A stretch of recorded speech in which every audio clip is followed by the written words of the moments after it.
ఆఖరికి అతను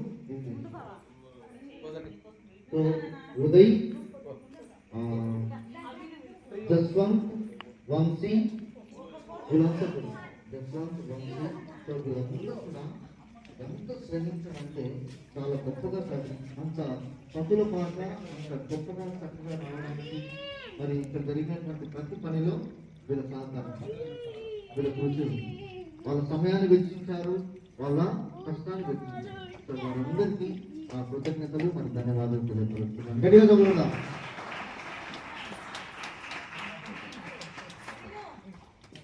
ఎం జోసఫ్ రాజ్ మళ్ళీ చెప్తాను అనుకోవచ్చు, కానీ ఆయన ఎక్కడున్నా కానీ ఫోన్ చేసి మనం ఫలాంటి పెట్టాలి, మనం పని చేయాలి అన్నప్పుడు తప్పదు. అంటే తన దగ్గర ఉన్నటువంటి ప్రతి వస్తువు తరలైతేనేమి మరి మిగతా అడగంగానే విడిపే కదా వాడుకోండి, మంచిగా చేయండి అనేటువంటి విషయంలో సహకరిస్తున్నాను. కాబట్టి